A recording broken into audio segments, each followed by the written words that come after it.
Three, two, one. Here we go! Hi there, and welcome to the CEO Talk. I'll be your host, Celine Dior. I am the CEO and founder of Vitae Apparel.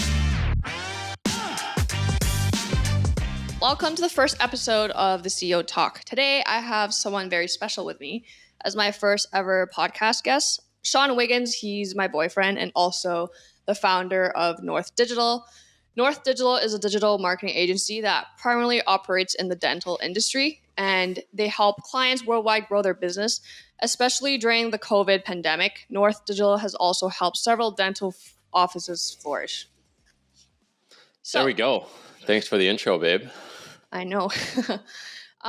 Okay, so icebreaker questions first. If you can only listen to one song for the rest of your life, what would it be? Ooh, tough question. One song for the rest of my life. I feel like I have two answers. One could be for the one that motivates me to work out in the gym and build businesses, and the other one's more relaxing. But the gym one that came to mind is that Better, Faster, Stronger remix rap song I'd listen to when I was like in high school. I was listening to that when I was in like elementary school, I think. Yeah. Yeah. I have trouble choosing favorite songs, so we'll go with that for now. All right.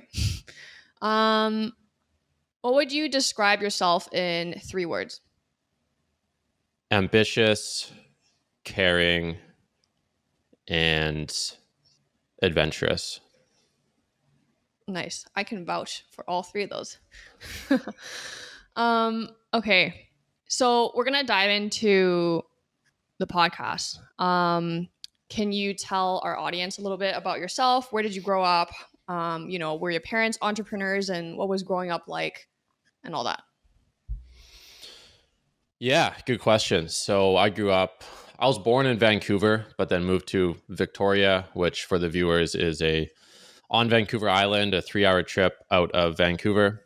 And I consider that my hometown, as I did all the influential childhood years growing up there. My parents, I would say, are and were entrepreneurs as I was growing up. They're both real estate agents and they work together as a team. So I always think of real estate agents as kind of a hybrid between entrepreneur and sort of a job, but I think it's more towards the entrepreneur end of the spectrum. And yeah, so I saw them building their business and their clientele as I grew up. So I guess I had some exposure. Having said that, I had a traditional get good grades in high school, go to university for a business degree, get a job at a big accounting firm path. So I think my family wanted me to have like a stable, prestigious job in a high up position in the corporate world. That was like the path that was laid out. And it was interesting because I really did enjoy school and I was good at writing tests. I got good grades quite easily. And I think in my parents' mind and in my mind at the time, that would kind of translate into doing well in the corporate world, which didn't quite happen. But yeah, long story short, grew up on Victoria, loved playing sports, staying fit. I was a competitive rower, and in my grade 10 years, when I was around 16, we were the fastest quad in Canada. So that's my athletic achievement. That's crazy. And yeah, then moved from Victoria to Vancouver around 22, 23 to work as a cog in the machine of downtown Vancouver's KPMG office, which a big 4 accounting firm, a 900-person office. So yeah, at the time I was excited to get my first big job, and that excitement was squashed in the first few months when I realized the reality of that world. But that's kind of the short version of my journey growing up and getting to Vancouver. That's awesome. I have so many questions. My first one would be, I know a lot of entrepreneurs, are dropouts of like college and they didn't go to school. So I know you went to UVic and also you have your master's and you just recently got your CPA. By the way, congratulations. So yeah, what is your take on, going to school or not going to school as an entrepreneur?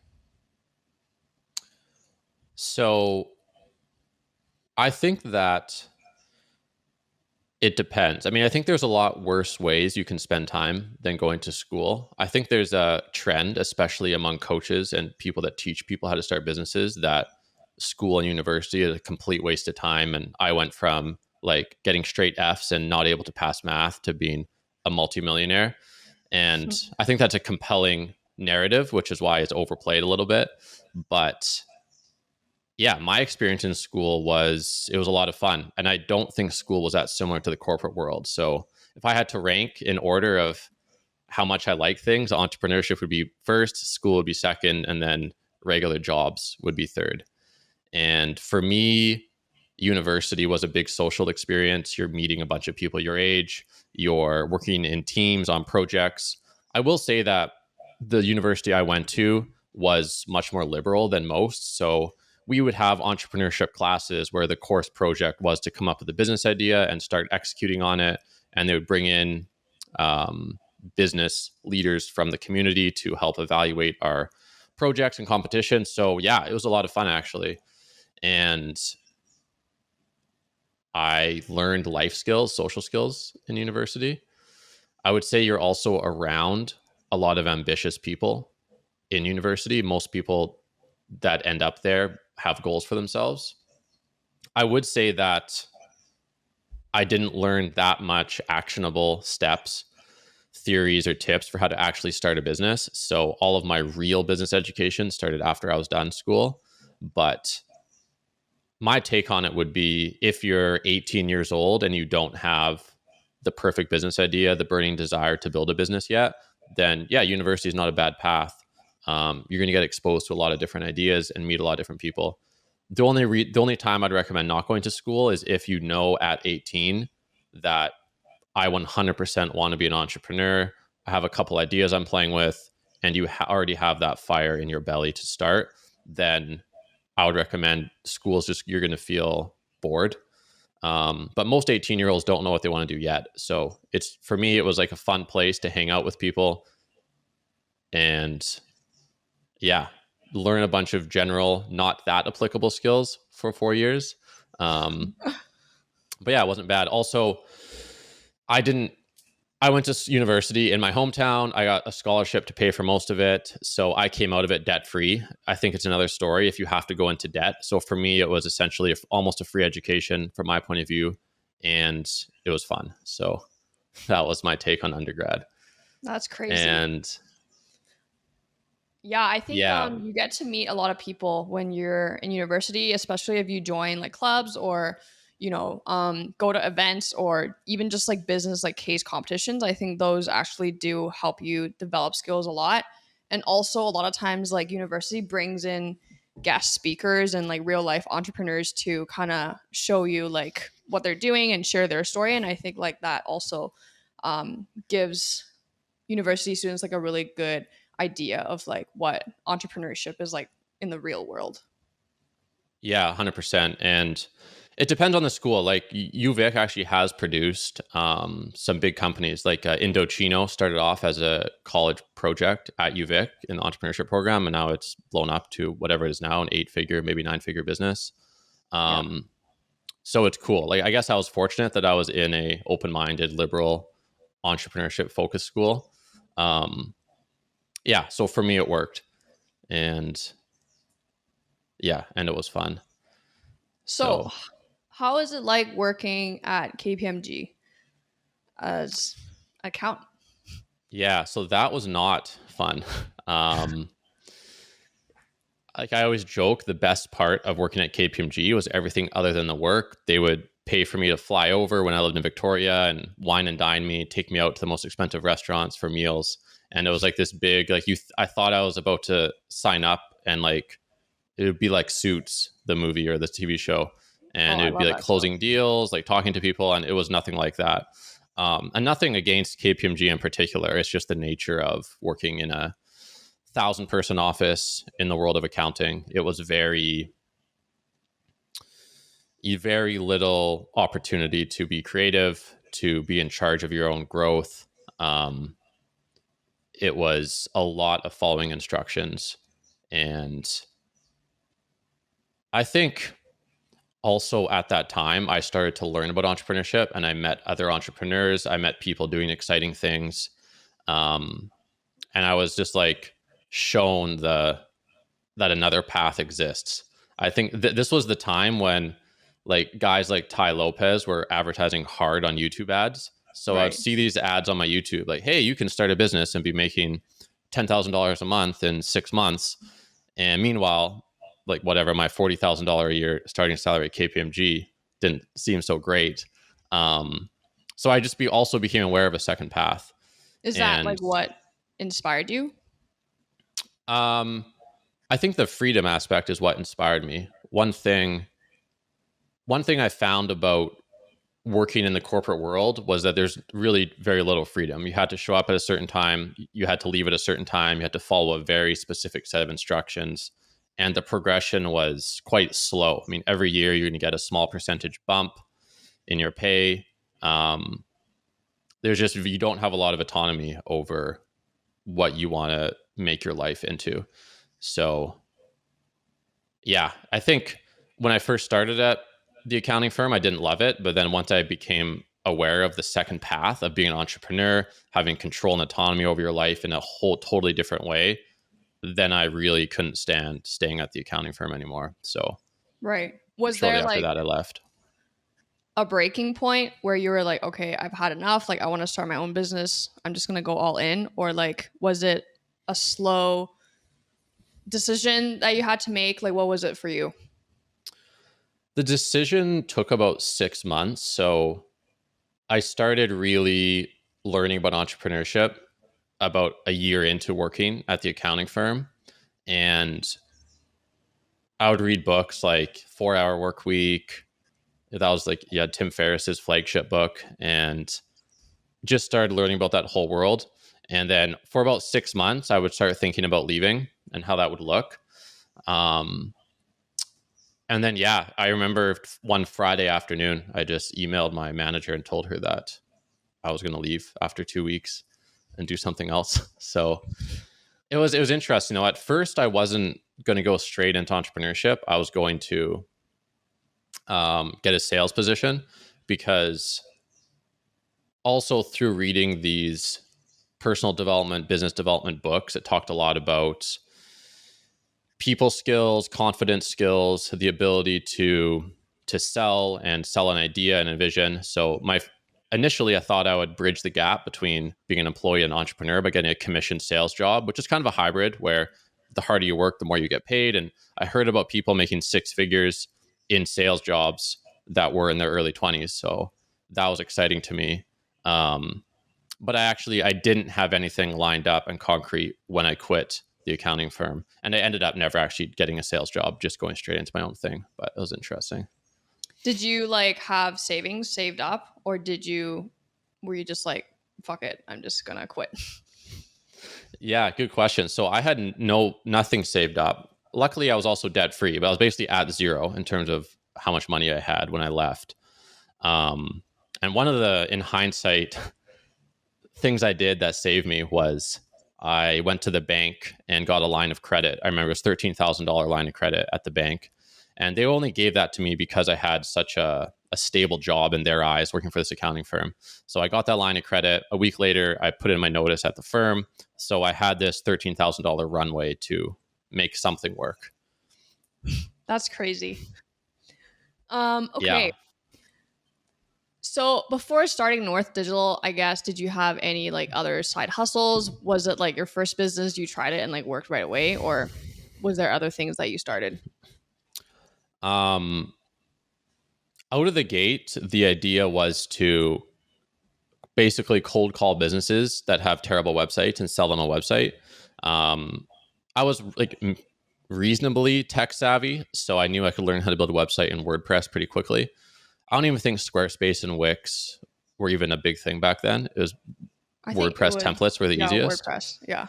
So that was the plan, and I sort of tested this before I left my job. I would cold call for an hour each morning, calling these businesses. And it went well to the extent that I would find people that were interested. And they said, yeah, like maybe we need a website. Okay, let's do a follow-up call.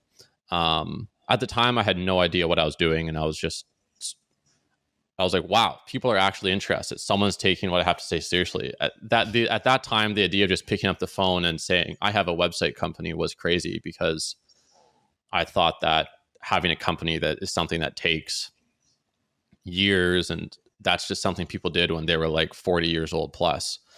So I started off calling these businesses, and it did work. We did get clients, but we were selling them so cheaply. They were like $400, $500 website builds at the beginning, which wasn't enough to live in downtown Vancouver. So Yeah. we had traction, but I did supplement it with some various little side hustles along the way. Airbnb, sub-renting apartments that I lived in was a way to make like subsidize my rent essentially. And yeah, I remember I was always really good at Microsoft Excel. So at one point I was just like tutoring people how to use Excel for like $30 an hour, which also helped cover the bills. Where? What's that? On where? We would just like meet in the library and I would teach them how to use Excel. Is it through one of those like meetup things, like Eventbrite? Oh yeah. It was either through Craigslist or Eventbrite, something like that. Yeah. There's actually a lot of demand for people, usually like older people that get a job that requires them to know how to use Excel, and they don't know anything about Excel. So I realized like people need that. That's awesome. So it was like helping out people 40 plus learning how to use Microsoft Excel. Yeah. One thing that I've always been good at is explaining complex things to people that are not tech savvy in a way they understand. So for me, Excel is fairly simple, and we're not talking like pivot tables. It's just like how to make basic formulas, how to like format columns, like really basic stuff. Yeah, that's a great side hustle, honestly. Yeah, it was kind of fun. It wasn't bad. Okay, on the topic of side hustles, what's like the most creative way that you made money as an entrepreneur? Yeah, so I love this story actually. I met a guy working in a coffee shop. We were both just working there, and somehow we struck up a conversation, and he was also like working on the side trying to make extra money. So we started talking about this broad nebulous topic of making money on the internet. And he told me that something he's been playing with is selling Wix subscriptions and getting an affiliate commission. So Wix at the time was paying out $100 affiliate commission for everyone that would sign up with your link. And so then what I did, and it was actually inspired from talking to this guy, because we were talking about this, and the idea was to put on a website event like on meetup.com. I say, hey, $20, I'll teach you how to build a website and walk you through it. It's going to take 3 or 4 hours. So I got the first time I did that, I got 5 people that signed up. So I made $100 up front, which was not great. I think of the 5 that signed up, like 4 people came, but the play was to get them all to build a Wix website using my affiliate code, which they did. And then I walked them through setting it up. And then that was a $400 of affiliate commissions. So at the end of the day, it wasn't bad. It was like $500 for a day of work, which at the time was good. So I did that a few times as well, just to help pay bills. Who are these like people attending the workshops? I think one of them was like he had a solo plumbing business, like a sole practitioner plumber. Another one was a landscaper, like small non-tech related businesses. Yeah.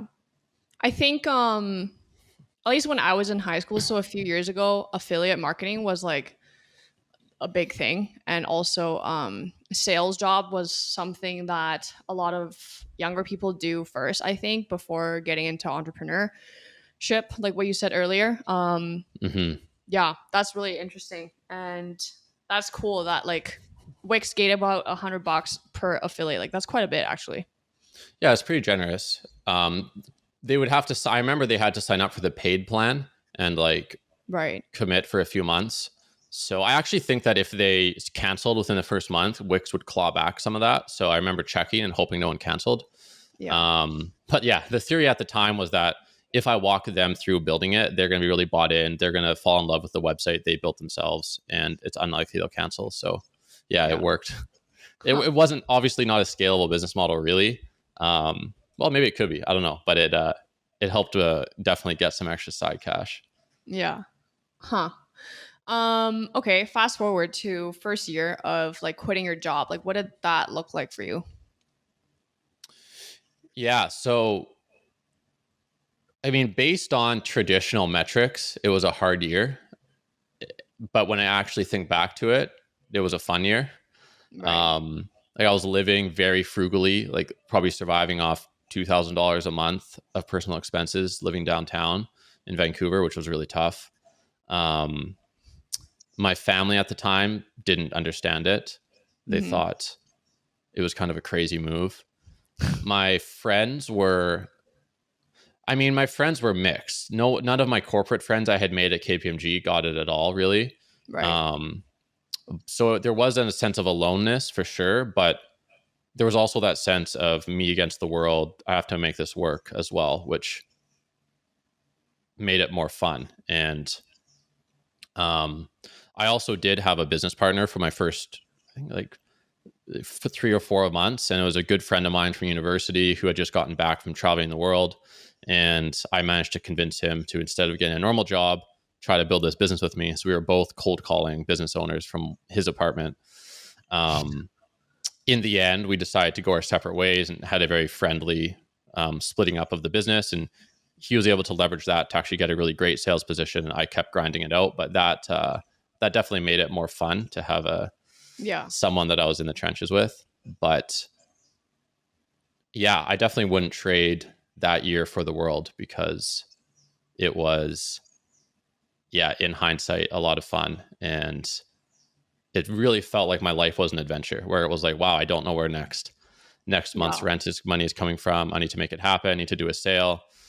Um, yeah, I remember one time I was living in an apartment in Cole Harbor during that year. Money was low, and I managed to subrent the parking stall in my apartment, and the person was willing to pay for like a year up front. So it ended up being like $1,500 for this parking stall sub rental. And I Oh was like, wow. sweet, that's like another month's of living expenses. Yeah. Um, yeah, I think I made a YouTube video about that actually. So it That's was, crazy. yeah, it was a fun time. Like I wouldn't want to relive it, but when it happened, it was fun.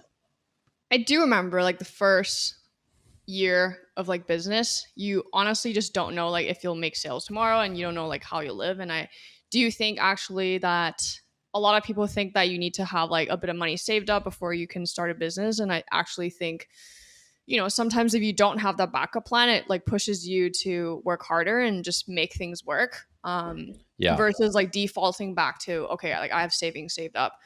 That was like my similar experience too. And I think that really helps pushes and entrepreneurs who think outside the box and grind and make it work.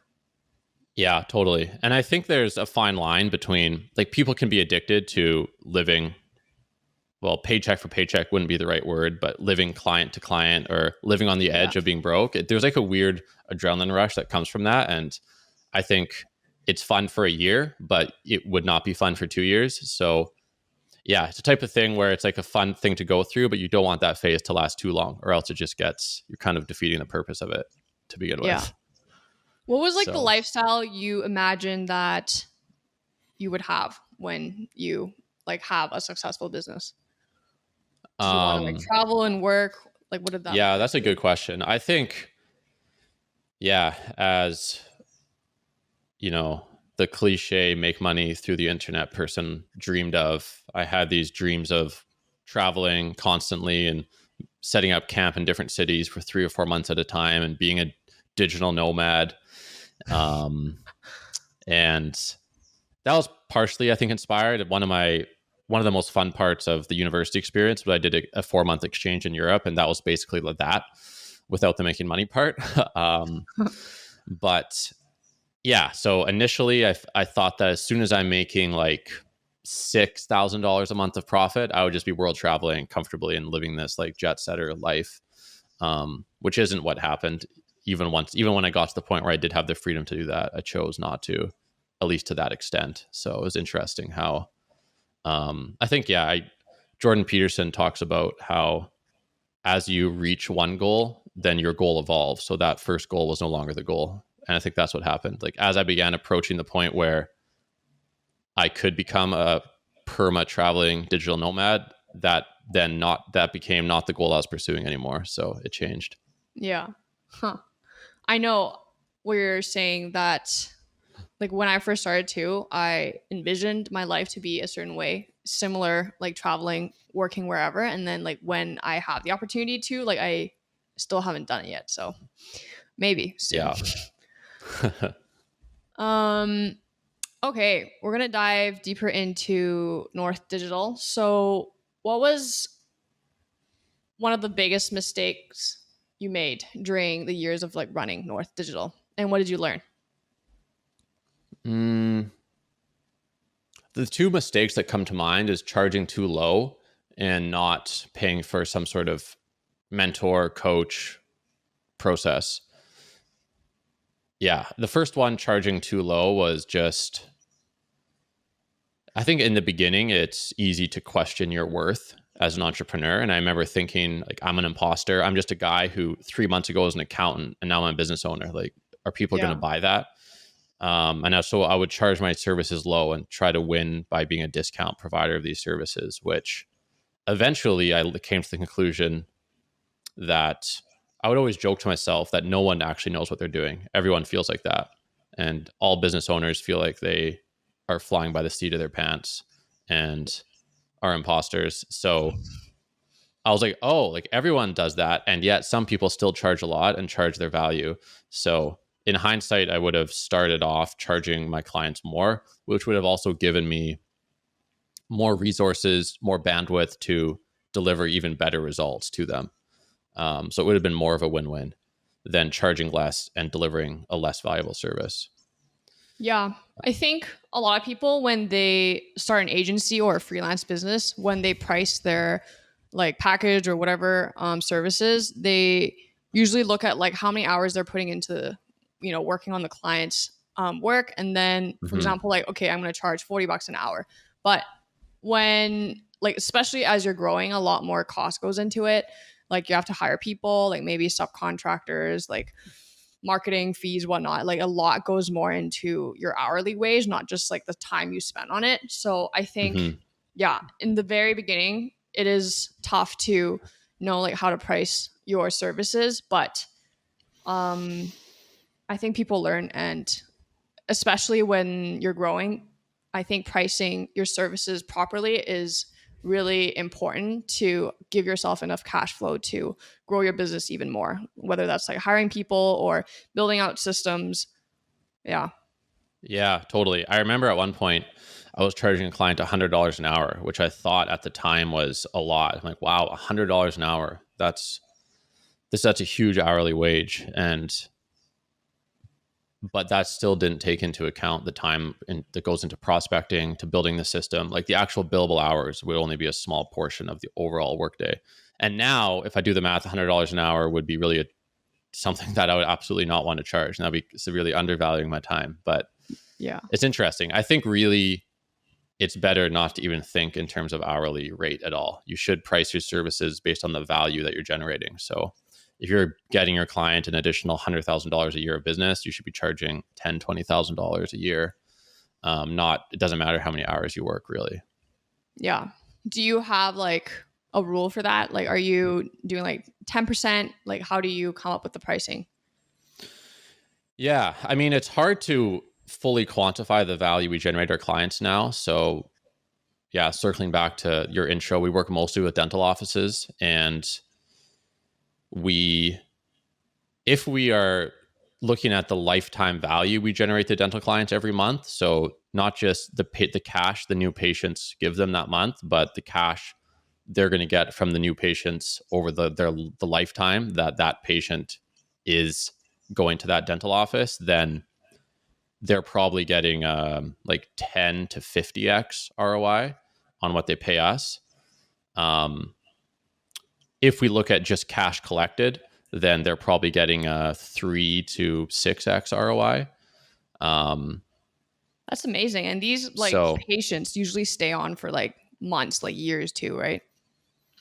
if the dentist is good and delivers a good service to the patient, then they could be a 10-year patient and have it varies. I mean, one set of all-on-4 dental implants costs $50,000 in the US at a high quality dental practice. So Wow. if they're one of those types that wants a full mouth reconstruction, then Right. one patient could be worth as much as $100,000 over their lifetime. Yeah. So yeah, absolutely. And that's one of the reasons we are focusing on dentistry, is that it's easier to get them a good return on their investment, just because dentistry is such a profitable business to begin with. Yeah. So in the beginning, you built websites for usually brick and mortar businesses. And what made you pivot to doing digital marketing? And was it always dentists, or how did that come to be your niche? So the reason I got out of websites is that I wanted recurring revenue, and I didn't want to have to make sales every single month just to keep the business profitable. So with digital marketing, we sell them once, and then hopefully they're a client for many years in the future, paying us a monthly retainer. So I love the recurring revenue model much more than the one-time revenue model. And how we switched is I think at the time, maybe we had 10 website clients, and then some of them wanted digital marketing. We started selling them some Facebook, Google ads on top of that. And we started getting some recurring revenue in. At this time, I was also posting to my social media channels about what I was doing. And my first dental client came as a referral, a friend's uncle. And we did a really, really good job for that dental office. They're still a client. They signed on in 2018. So how many years is That's that? a few years now. 18, 19, 20, 3 or 4 years. Yeah. And we also charged them more than we had charged previous clients. So once we hit a home run with that first dental office, referrals started coming in. I started talking about what we were doing for them, and that's how the dental niche really organically grew over the last couple of years. Now, to the point where it is now, where it's our main focus. And we do have a couple non-dental clients as well. And some of them are actually pretty exciting, and we're really scaling up their ad spend to 6 figures a month, which is cool. But our path to scale to our next benchmark, which we want to get to 7 figures in annual revenue, is we're just going to go really hard in the dentistry niche and keep signing on more dentists in the US and Canada. Yeah. Speaking of dental marketing, I know you were featured in Business Insider in 2020, and North Digital was rewarded the #1 ranking video in 2020 for dental marketing. And how has that YouTube video helped you grow your business? And do you think YouTube marketing is helpful? Is this something other agency owners or just any business owners should look into?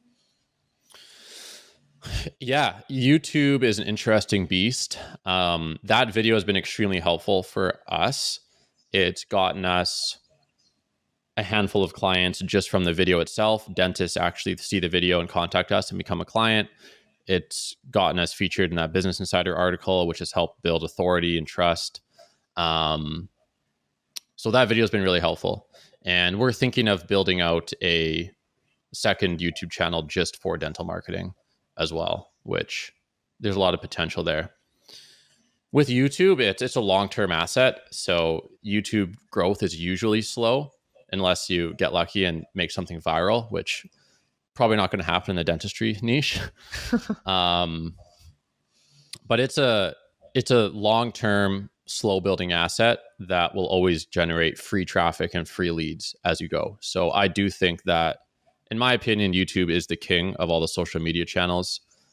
When you compare it to Instagram or TikTok, the lifespan of content on YouTube is multiple years, whereas the lifespan of content on other platforms is maybe a day or maximum a few days. So I do think, I still think it is an untapped opportunity for B2B to make YouTube videos about what you're doing as a way to attract new clients. Absolutely. Yeah, I think recently Instagram, Facebook did algorithm updates as well. And the algorithm is just like harder and harder for organic content to be pushed to new audience. And yeah, I think YouTube has a longer shelf life for content. Like even if you search like a keyword, videos from like 5 years ago would still pop up versus like on Instagram, that would never happen. So yeah, I think YouTube definitely is very useful. And usually when people are searching for something on YouTube, like they're there to learn and they're there to like give the video their attention and watch, and try to learn. So yeah, I think YouTube marketing is definitely something a lot of brands, coaches, agencies should be tapping into. Yeah, definitely. I think it sort of depends on the personality type of the creator as well. Like for me, I just don't like the idea of creating something and have it gone out of people's awareness within a few days. It just seems frustrating to me. Like if I make a thing, I want it to at least be alive and seen by people for some extended period of time. Yeah. And if you see like the way Instagram and TikTok is going with stories and reels, it's really going towards like very fast, catchy, quick content that's more entertainment than value would be my bias towards it. Yeah. And it can work. I mean, billions of people log in and look at those apps. So of course there's money to be made. But for me, I just find it frustrating to create content and then have it be buried in other under content so quickly. Yeah, I agree. What are some other ways that you're getting clients right now? Before it was all referral marketing. Are you like using other marketing channels now to get new clients? Yeah, right now we're doing our own Facebook ads. And yeah, we have the organic YouTube channel, Facebook ads.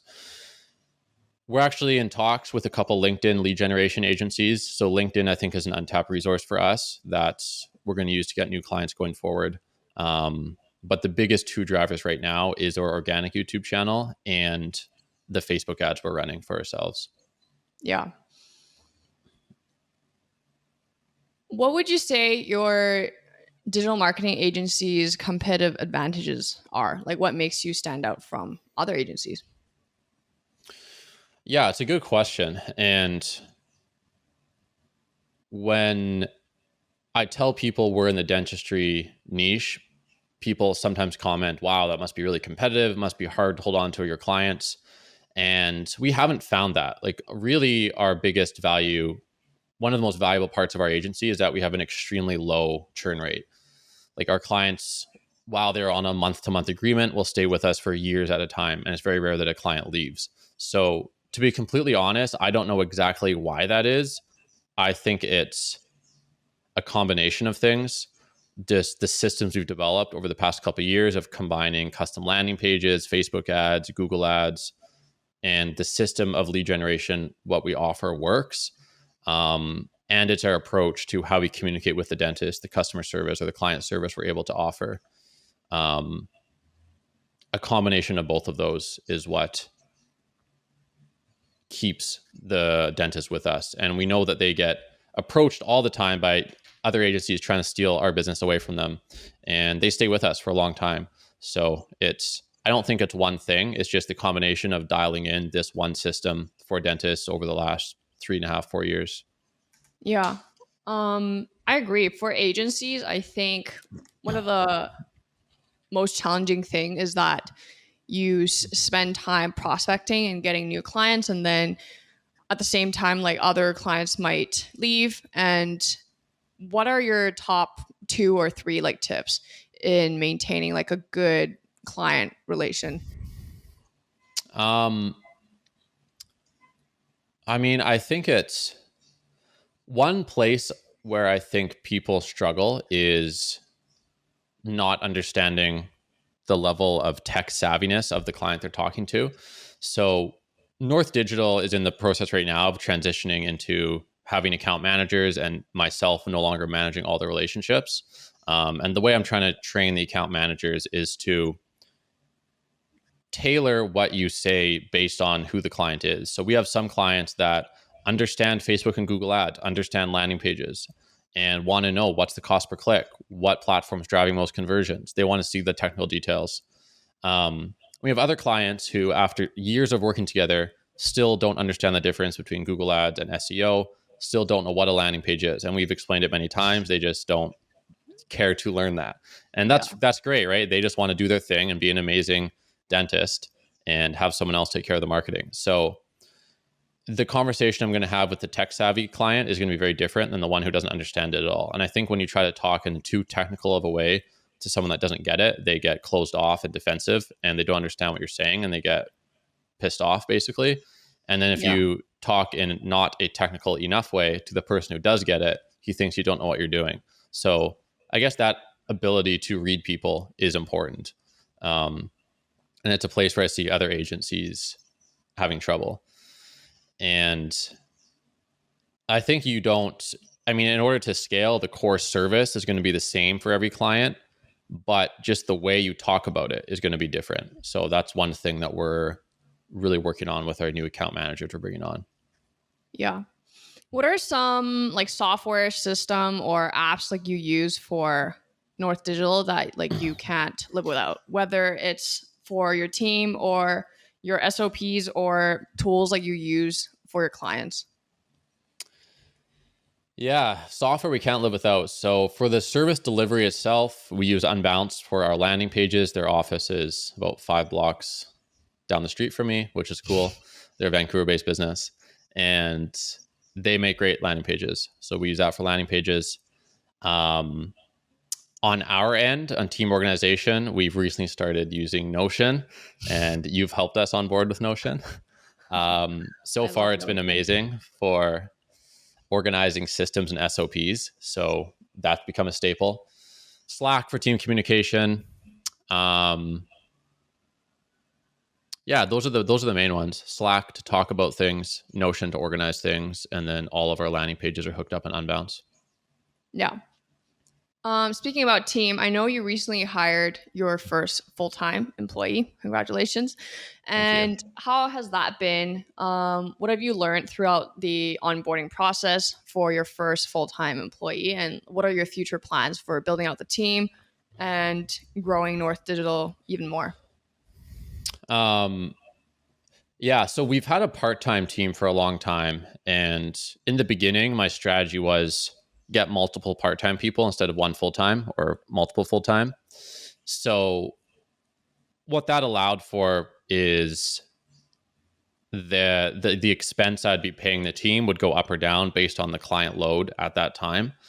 So with hiring a full-time person, it's essentially a fixed cost. His salary is going to be the same no matter how much work he has, how many clients we have that month. So one challenge is balancing the capacity with our client base. So that's been one thing that we're dealing with. And in terms of the onboarding, it forces you to be a lot more organized. So it's forced us to build out SOPs, build out more processes, and become much more organized, because the information can't live in my head anymore. It has to be documented so other people can follow it. And we can scale like that. Yeah, I remember the first time I had to document an SOP. I think one of my friends told me, like, if you have to do something twice, just record it and write it down. So I think that's a good rule to follow for anyone who's listening. If you're like at that stage where you need to document SOP or you just have an idea of starting. And I would say SOP is super, super important. And always keeping it up to date is also quite a bit of work, but also necessary. Especially when you are growing. Totally. Is a lot of companies love to hire like agencies and also contractors versus the other ones like to hire like in-house team members. Mm-hmm. Like, what is your take on that? Like, when would you hire an agency / contractor, and when would you go with like an in-house team member? I think basically you need to weigh the cost of recruiting and training an in-house team member versus the premium you will pay to the agency in the form of a fee. So for items where it's easier to hire and train than it is to pay for, I would hire, and Yeah. vice versa. So examples would be, and I guess on top of that, there's also certain tasks that where it just doesn't really make sense to hire an agency.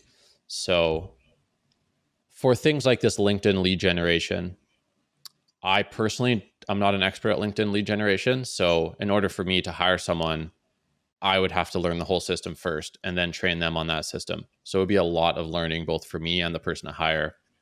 Or I could hire an agency that already knows how to do it and I could cut that out. So in that case, the couple $1,000s a month to pay an agency probably makes more sense than me investing a whole bunch of time to learn it myself and train someone on it.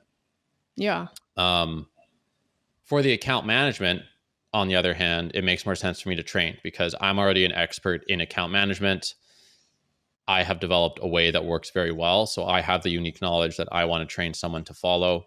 And I know it like the back of my hand. So it's much less time. And it's easier for me to train a new person on that. Yeah, for sure. And I guess there's the other thing is just team building. It's building a culture is important as you scale, as you know. And you're not going to build a culture only working with agencies. So bringing people in-house for the important tasks that are unique to your business is, I think, when you should hire. Yeah. So backtracking a little bit here, when did you know that you needed to hire your first, whether it was a contractor or an employee? Well, my story is kind of interesting in that one because that was many years ago so I left my job at the accounting firm. And at that time, I was halfway through a master's degree. And then I started the agency. And then I thought to myself that I only have 3 months left to finish the master's degree and also get the CPA designation. So while I don't think formal education is as valuable as entrepreneurship stuff, I do think having a CPA could be helpful for me down the road, raising money for future businesses, etc. So I was like, okay, why don't I just invest 3 months, get the CPA, get the master's degree? But I already have this business. So I was like, oh, I need to hire people to run it while I'm gone doing my master's. So that was what forced me to hire the first people. So I hired 2 part-time digital marketers and they were awesome. They basically managed all the clients while I was away. I would do an hour check-in every morning with them. And yeah, that was what forced me to hire the first contractors. That's awesome. I think I had one of my friends was also running his Amazon business, and what he did was he hired VAs to help him finish his university homeworks. So that's the other way of doing it. I know. I don't know how you'd write the test though, because I always found tests were the hard part, not the homework. Yeah, probably like unimportant courses that you just need to complete the assignment. But that's yeah, funny. I thought that was funny. Okay, so obviously we are in the middle of a pandemic still, and how has that like affected your clients and also North Digital? Yeah, I mean, I think we've been pretty grateful that we haven't seen much downside from COVID. For a while, the dental offices were scared and they closed. Some of them reduced hours, but at no point was emergency dentistry disallowed with government restrictions. So for a long time, well, not for a long time, for a couple of months, dental offices were forced to close other than emergency dental services. So during those months, we just shifted all our marketing budget into getting them emergency dental patients. And they actually did really well. It was some of their best months because a lot of other businesses stopped advertising altogether. Ad costs went down. Our ads did even better. And they were just full with emergency dental patients that were allowed to go to the dentist even during lockdowns throughout the US and Canada. So that went quite well. That pivot was important and helped us keep all the clients signed on. We offered everyone a 50% discount for a couple months back in March 2020 when COVID first hit, just to alleviate people's fear of spending too much. Yeah. And that's really smart. How did you guys come up with the idea of like pivoting to targeting emergency dental needs? Just by reading the regulations where it said dentistry is considered non-essential except for emergency dentistry, which is considered an essential service. So it just made sense. That's the only one people are going to be coming to the dentist for during the height of COVID. Yeah. I remember when the lockdowns were hitting, a lot of businesses were also pulling their money out of like Facebook ads and Google ads. So the CPAs and like were really low, and we actually put more budget into spending as well. Yeah, there's that Warren Buffett quote that was sort of relevant. I think it's like, when others are fearful, be greedy. And then when others are greedy, be fearful. That's a really good quote. It's meant for investing, but I think it also applies to media buying. Yeah. Okay. Last one about business. Do you think digital marketing is here to stay even after, the pandemic? Obviously, because of COVID, a lot of brick and mortar and local businesses started to go online, build a business online, and expand their services online as well. Do you think it's here to stay, and how do you see that trend will be? Yeah, I definitely think it's here to stay. This whole remote work movement, workplace 2.0, which means you come in sometimes, you work from home sometimes. I think people are just more people are just online even more than they were before. I think that COVID just accelerated that transition by 5 years. If it wasn't for COVID, I think the same transition would have happened, just it would have happened slower. So I think that digital marketing is going to keep growing.